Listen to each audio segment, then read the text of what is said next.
Hello, Star Trek fans, and welcome to the Rebinge Deep Space Nine podcast. My name is Kim. And my name is James. And we're watching Star Trek Deep Space Nine from the beginning, one episode at a time.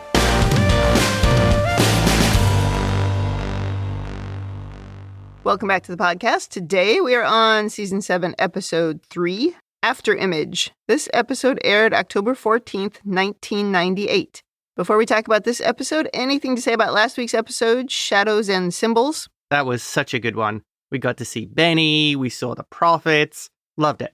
It kind of has a forgettable title, but it was a great episode. Yes. Although I don't think we really covered the moral question about prophets taking over humans and controlling their bodies and their love lives. No, we didn't talk about that, but I don't think they have any real understanding of it. It's hard to put timeless beings under the same sort of scrutiny that we put humans. Yeah, they're almost beyond morals. They're above them. All right, well, should we get started with this week's episode? I think we should. It's a very exciting one. Okay. You let me know where the exciting parts are when we get there. Okay. In the cold open, Ezri is standing on the second level of the promenade, watching normal daily activities below. She's telling Morn that she's never been on the station before, but it's still very familiar. Yay, Morn. Morn just stares at her and never interacts before walking away. Ezri sighs as everyone is obviously acting weird around her. As you would expect. Yes. Now she walks on the main level, pausing at the temple door. She goes inside and slowly looks around. Kira comes in to light a candle, and Ezri sort of awkwardly blurts out, "I was killed here." Wow. I mean, Jadzia was. That's just going to be such a huge problem. She's had problems with Tarius's memory. And you go into this shrine where you remember you were just killed? Yeah. Kira says that she tries not to think about it because she's not sure she could come into the temple if she did. Ezri says dying is a strange sensation, and it's hard to get used to even after doing it a bunch of times. She states the obvious, saying it's probably disconcerting for everyone that she has Jadzia's memories but isn't Jadzia. Yeah. Kira says it is a lot to get used to. And then Ezri awkwardly leaves as Kira doesn't seem to know what to say. I'm surprised Kira didn't actually invite her to stay in Prey. Yeah, Kira isn't usually one, though, to try and force people into it. She's not the Kai. I could see Kai Wynn doing it, or another Kai, a Vedic. Oh, yeah, that's true. But Kira never does that. That's why she would be a good co-worker in that way. Do you think Ezri, without the training that other Trill got about being joined, is much more just open with the experience, like how she says about dying, no matter how many times it happens? Do the other Trill, we just don't talk about that stuff. Ezri just sort of blurts it out. You're seeing, like, what's on her mind. Well, I guess it depends on the personality of the host. She doesn't have any training, that's definitely true, but sometimes people are just like that, and they say things that are on their mind. That's not what everybody is like, but this seems to be what she does when she's in an uncomfortable situation. And that's what I'm wondering. The joint Trill we've seen before are all very measured. True. Is this something that their training gives them? Ezri, without that background, she is just out there. We've given the Trill a hard time. Yes, we have. About many things, including this whole rule that they should stay away from the people that they were connected to before. But really, this might be one of the reasons why, because it makes other people uncomfortable. Oh, it's hard for other people to deal with the fact that you're sort of immortal, but you're not in some way. It's certainly possible that she's lacking in training, and she's also just obviously she doesn't feel comfortable in her own skin right now. Yeah. Right? Because she's talking about being space sick, and she can't stop the flood of memory. So she's really out of sorts. Yep. And nobody is really being nice to her yet. She hasn't found anyone to connect to. So I think to me, she's just acting in an awkward way because she feels awkward. Yeah. Okay, yeah, I can see that. Now in Quark's, Quark gives Ezri blood wine, but Ezri is put off by the smell. And Quark is surprised because it used to be Jadzia's favorite. Ezri tells him she's planning to leave the station and return to the Destiny to resume her assistant counselor job. Quark thinks she should stay longer and get to know her old friends, but Ezri doesn't want to force anything. She says people need time to mourn Jadzia, which is totally true. Yeah. Then she says Quark is one of the few who isn't uncomfortable around her. He says he was close with Jadzia, and there's no reason they can't be close too. And then Ezri remembers that Quark owes her 10 strips of latinum from the last time they played Tongo. Quark protests just as Worf walks in and looks at Ezri and then quickly turns around and leaves. Yeah, he immediately starts making excuses about that. Oh, it must be your memory is that faulty. Yeah. He definitely owes her the money. And now we cue the theme song. Yeah, Worf seems a little cold. Well, who could blame him? This is really weird. This person doesn't even look like your dead, tragically killed wife. Which is what would make it weird. Yeah. Because everything you had, all the feelings and everything, they're still there in that person that you don't recognize. Oh my gosh, it's so weird. I would run away as well. I guess I have not been in that situation, so it's a tough one. Yeah. Now we go to Sisko's office and we learn that apparently there's a back door to his office because Ezri chooses to knock on that door. Where did this door come from? I don't know. Has Miles been doing some remodeling? We're 7 seasons in and we just discovered that there's a back door in Sisko's office? Yeah, that was funny. Although, it does make sense that Ducat would have a back door. There's probably an escape shuttle right behind there as well. Yeah, probably. Ezri says she didn't want to go through the main door because she'd have to see Worf. She knows he's just trying to avoid her and she doesn't want to cause any trouble. She looks out the window of the office door and sees Worf and says he looks like he's in pain and she just really doesn't want to cause any more heartache for him. Yeah, she tells Sisko that she was his wife. She can tell these things about him. Okay, I will agree that is very disconcerting. Yes. Sisko asks if she's still planning on leaving and she says it'll be easier for everyone. And then he says, I'm going to miss you, old man. And it's so weird. It doesn't work with her, at least not yet. No. It's weird. Back to Quarks, and Miles, Bashir, and Odo are talking about who is playing what character in their Alamo Holosuite program. They ask Garak when their costumes will be ready, and Garak says it'll be a while because he's been busy working for Starfleet Intelligence decoding Cardassian military transmissions. Which, by the way, saying this right out in the open, we're in the bar. I'm sure this is supposed to be kept quiet.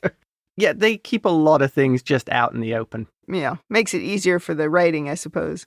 Well, he says he invented some of the protocols, but it still takes a lot of time and effort to decode them. For some really strange reason, there's a group of people directly behind Garak making a lot of noise and invading his space. And bumping into him. Yes, and there's no one behind the other three, so they're clustered here for no good reason. Yeah, I think they're just being kind of rude jerks, to be honest. I agree. Finally, Garak snaps and he yells at the people behind him to back off, and Bashir says that was harsh. But I mean, they were being quite rude. Yeah. He excuses himself, and the guys all look at each other like, ooh, touchy. It was very weird. It was a little clunky, let's be honest. It was very clunky. Now we go to Garak's shop where Garak is trying to work at a console, but you can hear a heartbeat that gets louder and louder. And Garak appears to be struggling, and he kind of grabs his stomach and takes a deep breath just as Odo walks in. But Garak can't even hear what Odo is saying because he continues to hear that heartbeat really loudly, and he continues to struggle. And finally, when Odo looks up and notices, Garak gasps that he can't breathe, and Odo calls the infirmary. Yeah, he has a full-on panic attack. Yep. In the infirmary, it seems that Garak was having a claustrophobic attack. He says his claustrophobia is getting worse lately, and even larger rooms feel very cramped. Yeah. And Bashir has, no explanation and no advice. Bashir demonstrating his top-notch medical skills here. He checks out fine, is what he says. Yeah. Which translates to, as a doctor, I've got to the end of my decision tree, so therefore there's nothing wrong with you. You know, he was willing to give lots of advice in the Wild Molly episode. Yeah. Where he literally knew nothing, had no experience with the situation, doesn't even have his own children, and was giving out advice left and right about what they should do. But he has no ideas to offer here. Yeah. He's such a bonehead. This doesn't mean he couldn't have claustrophobia or induced panic attacks. What are they doing with Julian? Yeah, and you know what? There are anti-anxiety medications. There are things he could do until he gets some other kind of help. Yeah, I think you've brought this up, certainly in season 6. Julian is being written so inconsistently. Yeah. They've weirdly seemed to have forgotten about this guy is really smart. Yeah. He's an augment, and he was also a pretty good doctor in some of the early episodes. What happened? I don't know. It's hard to watch when you can very clearly see the point of this episode and the things that they're trying to do. Right. It's super obvious. There's no hidden messages. But when you have episodes like that and you have characters within the episode that don't do what they should do, you should just not have them in the episode. Right. If you're not going to write truly for them. That's hard to disagree with. Yeah. Well, Garak asks to move the conversation to the promenade where there's more space. And then he asks Sisko to let Starfleet know that he needs to stop working for Starfleet Intelligence right now. He just can't work when he's like this. And he doesn't know how long it will take for him to feel better. He claims he wants to see an end to the war as much as anyone, but for now he's going to go back to sewing, which is the only thing that calms him down. Yeah. And he leaves. And Sisko says we can't afford to lose Mr. Garak right now, and he asks Julian if he can help. And Bashir says, to be blunt, Garak needs his head examined. Ay, this guy. Hey. Now we go to Ezri standing on her head with Sisko lying on the floor next to her so he can talk to her. He wants her to counsel Garak, and she says she's still in training, but Sisko wonders what she's going to learn in the next few months that she hasn't already learned in the last 300 years. Very good point. She says maybe she'll learn how to not break into tears for no reason and how to resist the urge to stand on her head. Apparently, Emily the gymnast used to do it. She found it relaxing, but it gives Ezri a headache. I kind of like how we see again how all these memories are causing her to do or try things that she's uncomfortable with because they're sort of invading her now. Mm-hmm. And I think this almost ties back to part of the selection process for Trill to be joined. And I can't remember if Jadzia talked about that, of they have this worry that a personality could be swamped by all these other memories. Yeah. I feel what you're seeing here is Ezri struggling with that exact thing. Yeah, I think that's definitely what's happening. Yeah. I do find it a little bit strange, Sisko's line here about what are you going to learn in the next few months that you haven't learned in 300 years? Well, what she's going to learn is how to live with these 8 lifetimes, because Yes. Before this, she didn't have that. So maybe then she was closer to getting promoted. But at this point, she's got to learn how to take care of herself first. I really felt in this episode there was a lack of empathy towards her and towards this character about what she's going through. Nobody seems to care. Nobody asks her. At the same time, I recognize they're all dealing with Jadzia's death. But who's looking out for her? Well, I think as well, maybe they're thinking about Jadzia too much, who kind of had her life together and was very, forthright and confident and had no qualms or doubts. Yeah, she was pretty calm all the time. She was always on an even keel. She was pretty reliable. She was quirky. I mean, the quirkiness probably came from the 8 lives, but that's how she dealt with it. Yeah. And Ezri's none of those things. So I'm sure they just don't even know how to approach her. Leaping into overanalysis, you would think a counselor with 8 lifetimes of experience of being either gender and being a parent and all this life experience would probably make a really good counselor. Potentially, yeah, but it would still depend on the personality of the person. Yeah. Because it could also be somebody who's completely full of themselves and just says, these people are, they're so stupid. They don't have any wisdom. They make terrible decisions. They could be like that, super full of themselves, which, think about Curzon. Would Curzon have made a good counselor? No. Makes a great drunk and a gambler. Well, I think with Ezri, the fact that was her chosen profession, that was what she wanted to go in, that would at least give you a baseline to start with. But I suppose that's the point. She's struggling with these other personalities to assert herself. Yeah. But I agree that she should have enough experience in so many different walks of life that she should be able to impart wisdom. If she's the kind of person, I guess, who can listen and be empathetic, then I agree. Well, in this scene, before we leave it, Sisko does eventually convince her that she can help with Garak. We go to Quark's again, and Quark asks Julian what he thinks of Ezri, calling her the next best thing to Jadzia, which is just gross. So they're creeping on her already? Terrible. He says it's not every day you get a second chance with a woman. And Julian says she's not Jadzia, but Quark insists she's still Dax. And Quark asks if Julian is ready for some competition. And Julian just says he's insane. No, just creepy. It's just gross. This whole scene is gross. I'm just going to move on. It'll probably come up again later. I don't doubt it. In Garak's now, Ezri enters. When Garak waves her in, we see that they forgot to put makeup on his hand again. Did you notice that? Oh, I did not. You have been spotting all of those things this season. I'm blissfully unaware. It was so obvious because his hand was right by his face. Oh. I can see if his hand isn't by his face, you might not see it, but it's it's human flesh colored and his face is not. Anyway, Sisko had warned Garak that Ezri would be dropping by to counsel him. He says he's very private, but he's generally pleasant with her. Yeah, but you can see the level of cynicism that Garak has about counseling. Yeah, because he says, drop by to counsel me. Yeah. You can see the quotes around it. You can. I'm pretty sure Garak, as an individual, really wouldn't have any time for this sort of mind mumbo-jumbo. Agreed. Unless it was useful for torturing someone. But I think from a Cardassian perspective, and I've talked about this before, I think they would look at any kind of crisis that you could have as a weakness. Agreed. Ezri asks if the sewing is helping him feel better, and he says yes. She says nothing helps her space sickness. She's very sensitive to motion, and she can even feel the station moving. She says it's probably because Tarius blames himself, or she blames herself for the shuttle accident that killed him. Even though she's really not to blame, she still punishes herself by being space sick. And Garak wonders if maybe Ezri needs counseling instead of him, and she agrees. Well, yes, she does.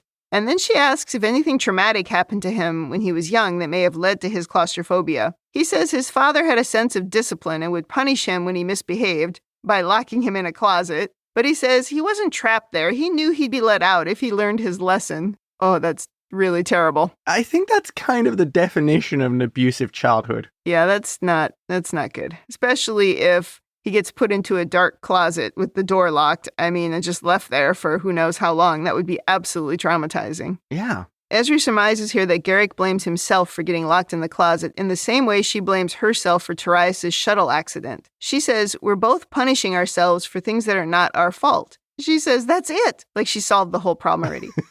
She says, we have to let go of this misplaced guilt. And Garak says he'll think about it, but he's suddenly feeling a bit claustrophobic now, and she's also feeling space sick. So he goes back to his sewing, and she leaves. I think that might have just been an excuse for get out. Please leave.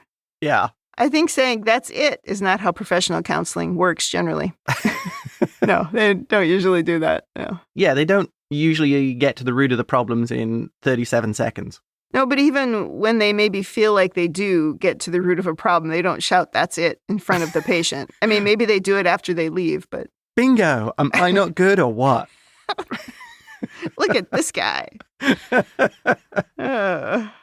And also, yeah, I did have in my notes, childhood trauma isn't the only reason for these sort of phobias. It's a 44-minute show. They've got to get through this stuff quick. Yeah. Well, now Ezri is walking through the hallways, and she bumps into Worf. He awkwardly just calls her Ensign, and she asks if that's all he has to say. He says she's not Jadzia. Jadzia died and went to Stovokor. And he says, I don't know you. I don't wish to know you. And he leaves. Wow, harsh. She could have called after him. She's not in Stovokor. Oh, no. Bite me. No, she wouldn't do that. He was very cold there.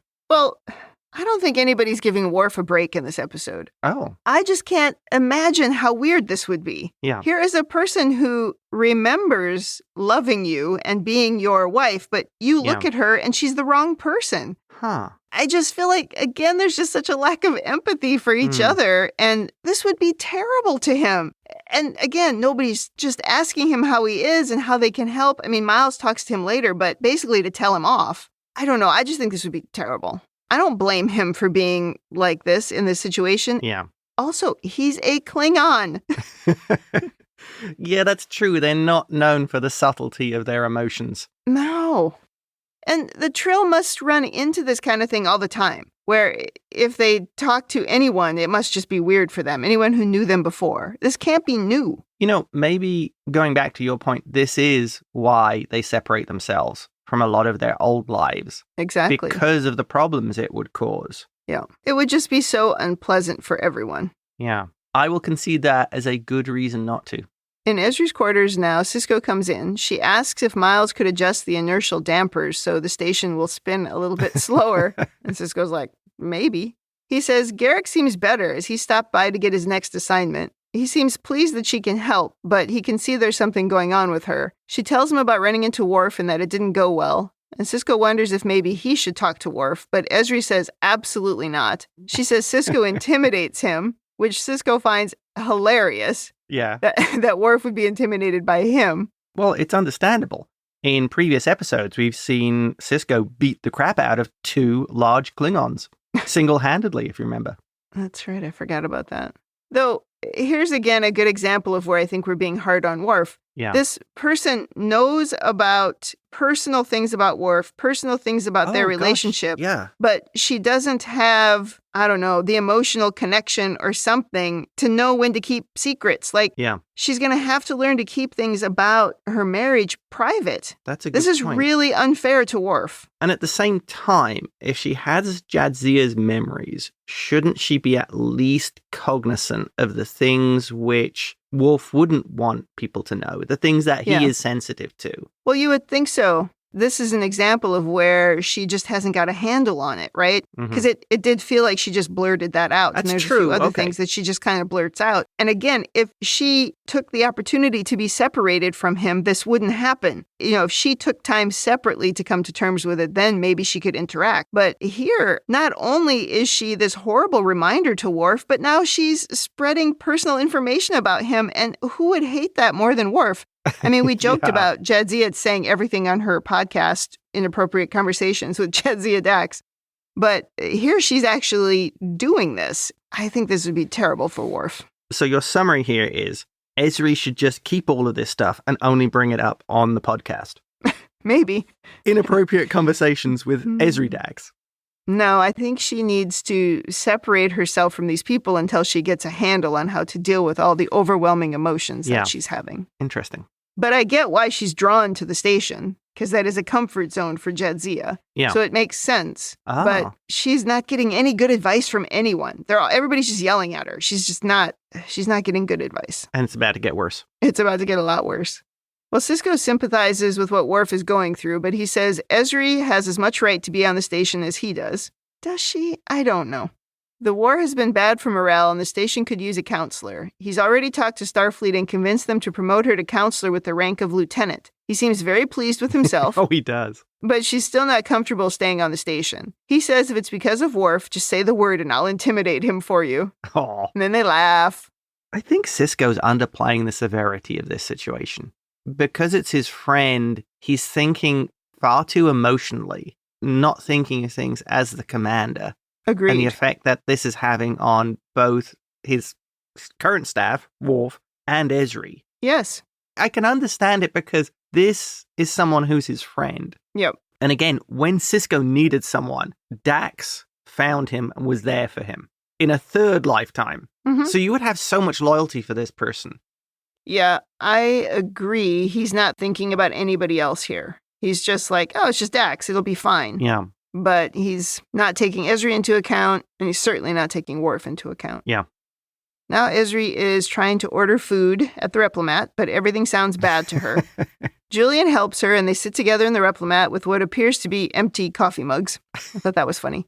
Julian says she has Jadzia's eyes, which makes her uncomfortable. She says, don't flirt with me, Julian. And he claims he's not. She says she remembers how he used to flirt with Jadzia and she could handle it. And she says, actually, she quite enjoyed it. Oh, my God.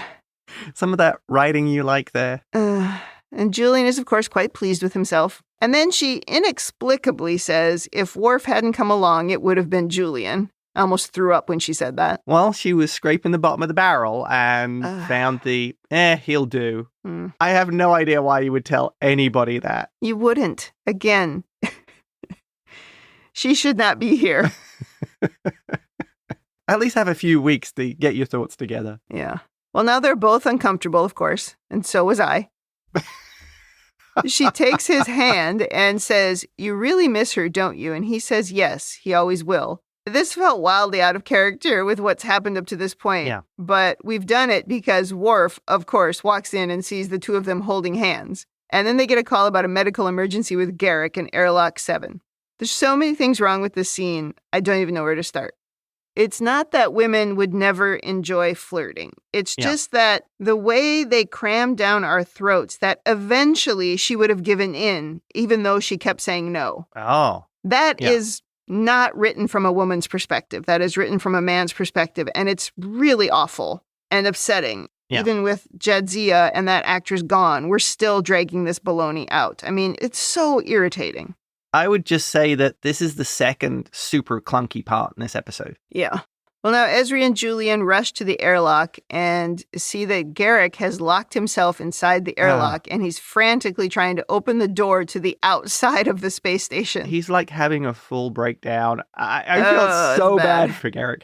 After the ad break, Ezri and Garak are now in a wide open outdoor space, and she's trying to get him to breathe and relax. He says he knows this is all fake, and he can feel the holosuite wall in front of him. Mostly he's upset that he humiliated himself in the airlock. Yeah. He says he's got to get this under control, or he'll be forced to leave the station, and then where would he go? He wouldn't be welcome anywhere. It is strange how he seems more upset about the humiliation. Well, Garak is like me. He doesn't like people looking at him and knowing things. Yeah. Ezri says she'll ask Quark to leave this holosuite program available at all times. And then she says, we're going to get this under control. And he asks to be alone, and she leaves. Only she'd been around there when Wild Molly was on the station. Yeah. This is exactly what you said of, couldn't we just make the holosuite available for all the time? Mm-hmm. Apparently we can do it for Garak. Well, he's a member of the main cast, so... Yeah, right. Now in the infirmary again, Bashir is pulling something out of Quark's ear that looks like a feather. Worf comes in and grabs Julian, throwing him up against the wall. He says he knows how he felt about Jadzia, and he saw him with her, meaning Ezri. He forcefully tells Julian to stay away from her, and Julian says he has no right to tell him who to be friends with. But Worf says if you dishonor Jadzia's memory, you will regret it. And then he leaves, saying, that goes for you too, Ferengi. The Quark one I'd agree with, but Worf needs some help here. Well, I agree that this is a bit gross. That Jadzia hasn't been gone long. I mean, for us, it's only been a few weeks. I don't know how long it's actually been on the show. I guess months at the very least. Yeah, maybe 3 or 4 months. I think Sisko was gone for 3 months at the start of the season. Yes. But even is a few months, is that enough time? I mean, again, I just don't think we're being empathetic to Worf's feelings. Yeah. To appear to be chasing after Ezri, and I'm not saying Julian was. It was really Quark who's being pretty open about it. But to start chasing after her right in front of Worf it's just rude.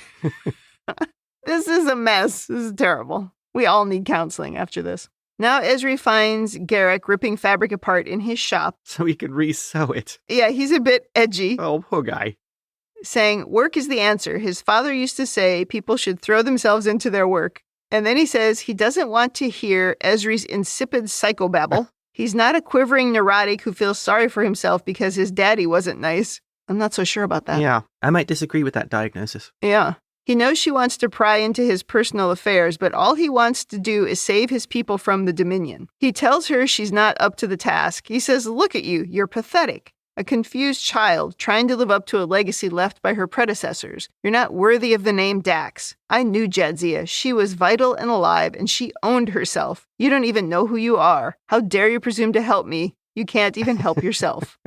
Did you get a complete flashback to The Wire, where Garak got really abusive and aggressive towards Bashir? Yeah, definitely. This is where Garak goes when he gets, I'm going to say it, gets frightened. I definitely had flashbacks to The Wire. Yeah, and a much better written Bashir. That's true. A better written episode in general. Yeah. It was so obvious that this entire episode was leading us to this moment, right? He says, get out of here before I say something unkind, which, by the way, you already did say many unkind things. But she does. She leaves. In fact, she runs away pretty quickly, and she ends up hiding from everyone in the temple, crying. I hate to say this, but this was some really bad fake crying. It was very bad. I mean, look, I couldn't do it. I'm not an actor, but this was just not good. It was almost like Jennifer Sisko levels, but not quite. Oh, harsh. You're never letting that one go. Never. Well, now Ezri goes to Sisko's office and says she's resigning from Starfleet because she can't do her job. She says Garak was right. Sisko calls her old man again, and she says, don't call me that. He tries to tell her that it will take time for her to see the 8 lifetimes as a gift, but she says, it's a gift I don't deserve. This annoys Sisko, and he tells her to then go back to Trill and see if she can get an easier job, like she can work in the symbiont pools where no one expects anything from her. He says, spend the rest of your life in the dark, stirring mud. Some tough love from Sisko. It was. Yeah. She seems quite hurt when he says, you're right, you don't deserve the Dax symbiont, and you don't deserve to wear that uniform. And then he dismisses her. Do we want a leadership in the future here? Okay. Do you have something to say about it? Well, I have the question, is this the right approach? Absolutely not. You do not tear somebody down and humiliate them in the hopes that they'll bounce back, especially in the state that she's in. I get that you can't necessarily coddle someone. She's a professional. She's got a difficult job. He's asking her to do a difficult job, so maybe he's testing her a little bit. I don't disagree with tough love, but the insulting part of tough love, I don't like. I think there were other things he could have said, but I get that he was drawing on their friendship. It's just we haven't seen a lot of evidence that up till this point that she's capable of doing that herself and drawing on her history. Yeah. So you think he's making an assumption that she's going to behave like Curzon or Jadzia in that sort of situation. He's making a real risk of doing that. It's a step too far too quickly. Yeah. That's what I think. Okay. I mean, I've given people tough love, but not like this. Not told them, oh, why don't you just go get an easier job and just hide in the dark and stir mud. I've never said anything like that. It seems inappropriate to someone who is emotionally fragile. Agreed. Who is also clearly a professional. I mean, she's in Starfleet. She's not a washout. Yeah. And is trying to find her feet. And it seems like a poor approach. I agree. I do think to a large degree it's because we don't have a lot of time to do it. Yeah. Instead of spreading this out, over a realistic time period, we're trying to do it in 30 seconds. Yeah. So, We'll talk about that. All right. Well, in Worf's quarters now, we find him, polishing or sharpening his bat'leth. I'm not sure what he was doing. When Miles comes in with a bottle of blood wine, and Worf is like, oh no. That made me laugh because we just did that. Miles says we can skip the drinking and just get right to the point. He says Julian swears there's no reason for Worf to be jealous, and this annoys Worf, who jumps to his feet menacingly, waving his bat'leth, saying he's not jealous. He says that woman is not Jadzia, and treating her as if she were dishonors her memory. Miles bravely says, wrong. Treating her like a stranger dishonors her memory. Oh, I did like that. Yeah, that was good. I liked that it was Miles who's the one who calls him out on this. He's probably the only one who could. Well, maybe Sisko could have. Well, Sisko's a little bit too intimidating. Maybe. Worf calmly says, it's confusing. She's not Jadzia, but she is. And then he wonders how he can honor the memory of a woman who isn't really dead. This is what I mean. This is the worst for him. Yeah. And nobody seems to care. Well, especially, I would say, for the Klingons, who are so black and white in everything. Yes. You are honored, you are dishonorable. You are alive, Yes. you are dead. You are dead. You're in Stovacor, you're not. Yeah, there's almost nothing in between. So this sort of level of grey subtlety of Jadzia's dead, but her memories live on, would drive you crazy. This is something that Deanna Troi could have helped him with, I would think, at this point. Oh, yeah. Well, Worf does often think of her. Yes, we did learn that recently. Well, Miles understands what he's talking about, but he wonders how Jadzia would have wanted Worf to treat Ezri. Yeah. And when Worf says there's no way to know, Miles points out he could find out by talking to Ezri. That's a really good point. Moreover analysis. Yeah. If you were in a relationship with a joint Trill, wouldn't you have to discuss all of these things, ideally before you got married? Because it would be so difficult if they died and the symbiont was passed on with those memories, how you would react, how they would react towards you. I would think that would be like the number one thing on the list to discuss. Especially if it's not a Trill that you're with. Right. Oh, that's true. Yeah. I mean, a Trill would probably understand it or have some appreciation for it. But a Klingon with their culture and background, especially with Dax, who, through Curzon, understood Klingons probably better than anyone else. Yeah, at the same time, I suppose Dax is probably still drawn to Klingons because of that. Yeah. But yes, you would think Jadzia would have known better than to come back to Worf as another person. Or even to explain Yeah, Worf. even to explain before. Yep. Like she could have left him a letter or something, just saying, just stay away from me. If something happens, don't seek out Dax. Ezri comes to Garak's shop again to apologize and says she wishes she could have helped him.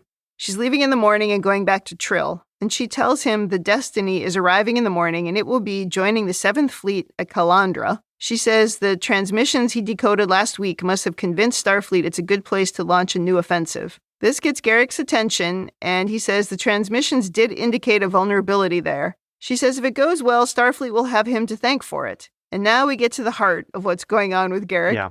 He seems very edgy and she notices. He says the Cardassians will put up a strong fight, but in the end, they'll lose because they have no idea I broke their code. He says all those Cardassians are going to die because of me. But she says that's one way to look at it. Another way is you'll be saving lives by helping end the war. But he feels that he's betrayed his people. Oh. He thought he was helping, but all he's done is pave the way for their annihilation. He says, I'm a traitor, and he starts to have another panic attack. First of all, she seemed very confident when she came in and started talking to him here.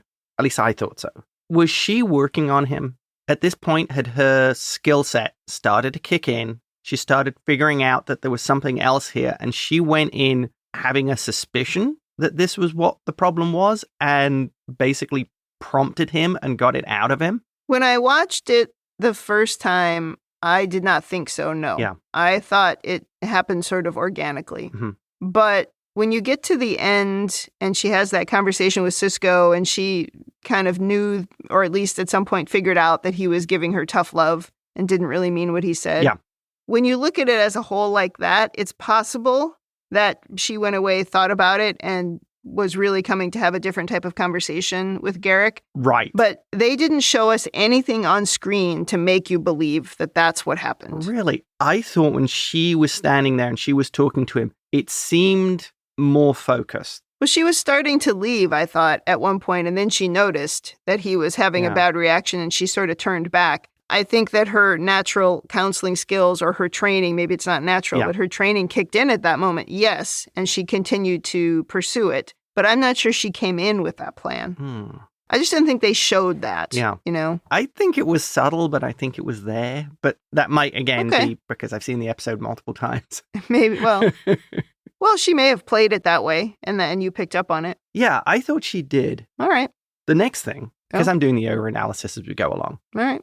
Garak has killed a lot of Cardassians. He's worried about these ones? We've seen him kill Cardassians. One at a time is different. He used the word annihilation. Yeah. When he's just sort of wiped out individuals, it hasn't bothered him as much. And that was purposeful. This is different, I guess. It's okay if he does the killing himself. If he subcontracts it, he has a problem. But think how different it is. When he was doing that, he was convinced that what he was doing was best for Cardassia. Yeah. What he's doing here, he does not feel it is best for Cardassia. He's worried that his entire species is going to get wiped out. But they can't let the Dominion take over the Alpha Quadrant. So it's a different motivation. I don't think he has any confidence that Cardassia comes out ahead after this. Okay, that would give you a different perspective, because right. I would think you could justify... I guess this is the problem. You could. He's kind of trying to justify it to himself, because it is for the good of Cardassia. But he's failing. Yeah.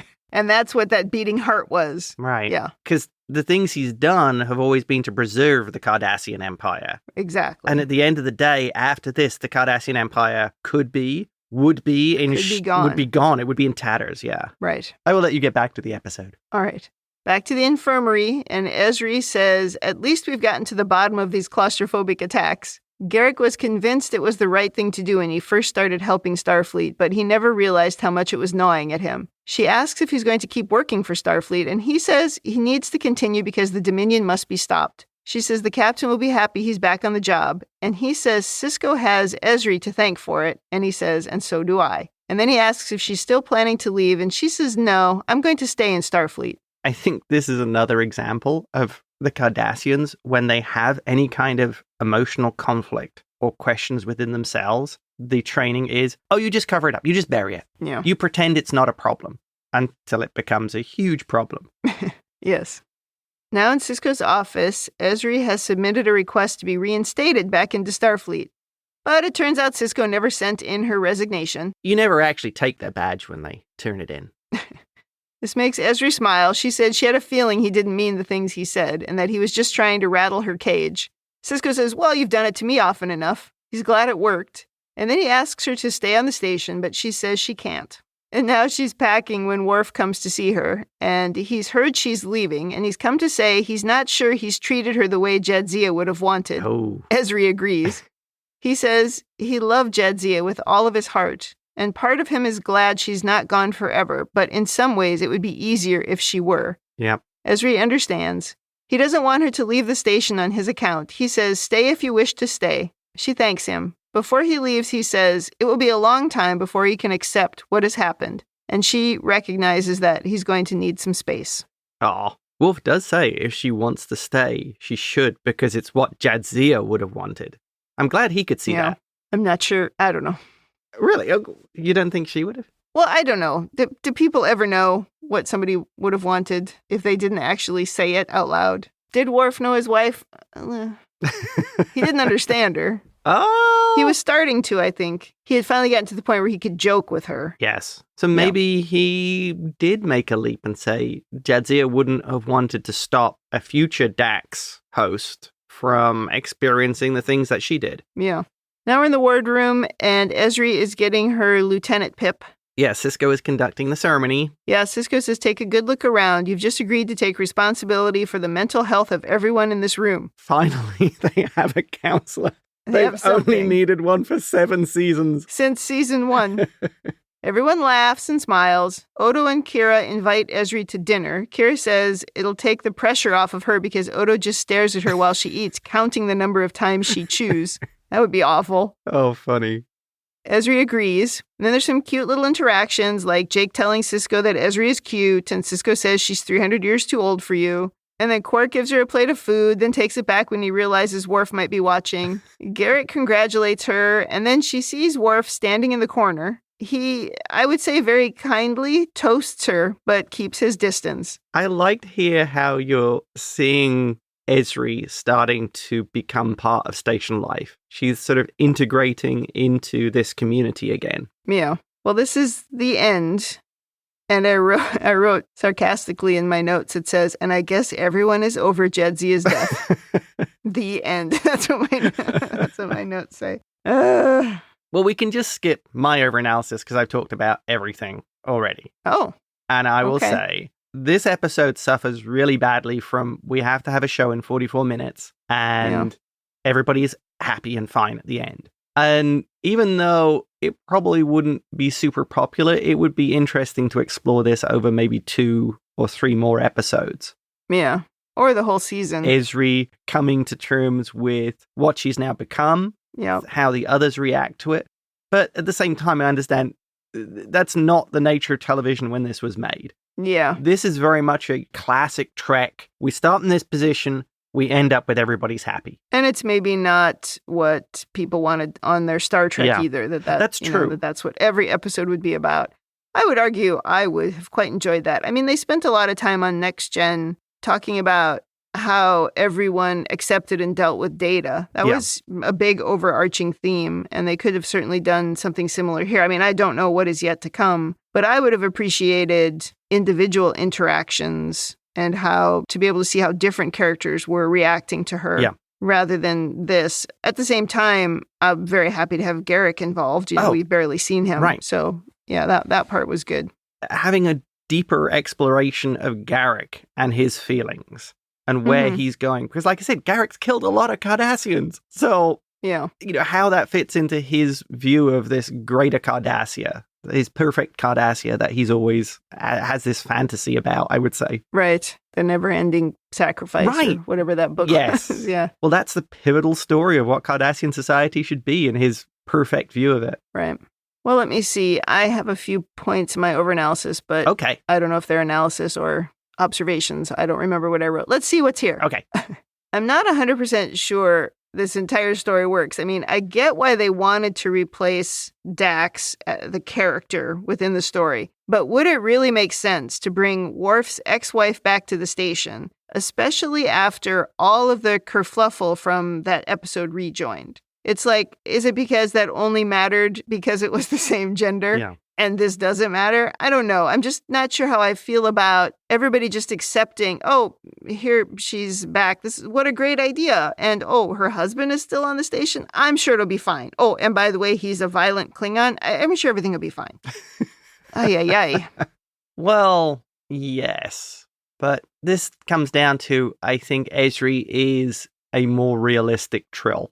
She's the more natural Trill. This isn't part of the joined Trill cult. I was going to say elite, but that works. I thought everyone was way too hard on Worf. Yeah. This would be absolutely impossible to deal with. And even if he were going to get counseling, he's not going to go to Ezri for it. I dread to think what a Klingon counselor would be like. And it appears that Sisko didn't even warn Worf that he was coming back to the station with Ezri. Bad leadership. You shouldn't surprise people like that in front of other people. That's a good point. So I don't know. I just think they're being too hard on him and like, oh, get over it. I just think it's terrible. That is some questionable leadership, not giving him a warning.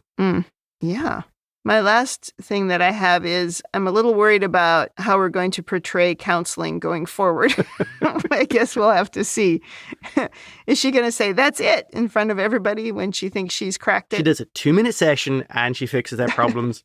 The end. Yeah. And then fist bumps them and everyone's happy. I always laugh about this with my boss. Oh, I had one conversation. I solved it. It's fixed. One conversation never fixes it. Yeah. Well, I'm going to go to women in the future. Okay. And it's not great. I mean, we're right back into talking about winning a woman's affections rather than just how can we support her and help her succeed and to fit in and to get through this difficult adjustment period. We don't care about any of that. What we care about is now Quark wants to compete with Julian for her affections. And we're going to do it right in front of Jadzia's husband. Awful. It's on brand, unfortunately. Yeah.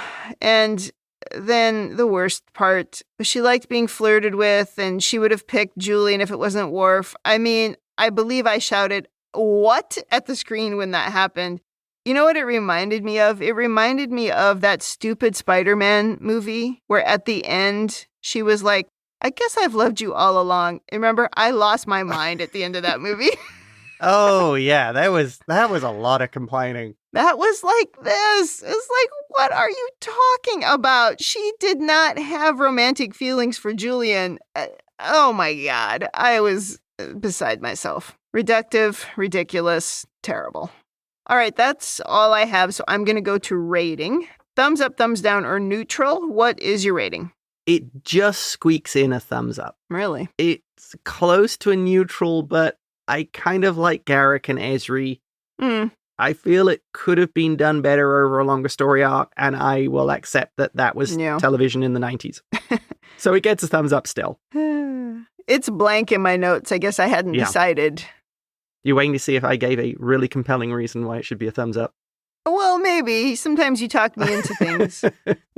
Only in a good way. I mean, yeah. I mean, I agree I liked Garak and Ezri. Mostly Garak, maybe. I don't know. I was just annoyed that nobody seemed to care about Worf when he's the one whose wife died. But maybe they're all sort of scared of him because he's touchy. I guess that's possible. But we don't even see Sisko making any kind of an effort, again, as a leader, to talk to him. I will potentially give a little bit of an excuse. Mm-hmm. They did mention how Klingon mourning is usually very quick. Yeah. So maybe they're relying on the Klingon tradition, which is, oh, my partner died. That was over a week ago. I'm over it. I'm not saying that they should expect Worf to wallow in his grief or that they should be a part of that. What I'm saying is they're bringing back someone with all of his wife's memories to the station, and nobody seems to care how it will impact Worf. Okay, that's a very good point. Is that the kind of friends we are? Is that the kind of team we are? I don't like it. Maybe it's just simply cultural ignorance of the Klingons. You look at the Klingons as this race that they cherish their dead. They're in Sto-Vo-Kor. Why would you be upset? Yeah. Rather than looking at the individual and saying, Worf isn't just a Klingon. Worf is a Klingon also with Starfleet training and this larger worldview. Yeah. And more experience than maybe a lot of the Klingons. So it's a narrow-minded view of what the Klingons should be like, is maybe driving their actions. I just get really upset when we don't care about people's feelings at all. That just really bothers me. It didn't used to bother me as much when I was younger, but now you got to look after people. That's all I'm saying. Well, I'm going to give it a neutral. Oh. There were things I didn't like, a few things I did like, but I understand. It's like you were saying, I sort of get the point of why they did this and why they had to cram this into this episode, but it doesn't mean I have to like it. You are under no obligation. After this amount of time, you either like it or you don't, or you give it a neutral. Right. It is what our listeners come to expect with your analysis of these episodes, Kim. They certainly expect my honesty. Me, they tune in because I'm just like, I like pretty much everything. And they definitely knew I wasn't going to like that scene with Julian and Ezri. They knew it. I knew it. I was just waiting to see what you had to say. They're so used to it now. I get emails and tweets of people saying, oh, I don't know what you're going to think about this. It's like, all right, everybody, calm down. It'll be fine. We're going to get through it. Oh. All right, that wraps up Season 7, Episode 3. Come back next week for episode 4. In the meantime, if you'd like to send us your own overanalysis of this or any episode, or if you just want to say something nice, you can email us at ReBingeIT@gmail.com or tweet us at ReBingeIT. We're also on Instagram and YouTube at ReBingeIT. You can check us out on TalkThroughMedia.com. You can leave feedback there for individual episodes. And also, you can join our Star Trek Facebook group at facebook.com/groups/Star Trek TTM podcasts. Thanks for joining us on the Rebinge Deep Space Nine podcast. That's it for me. And that's it from me.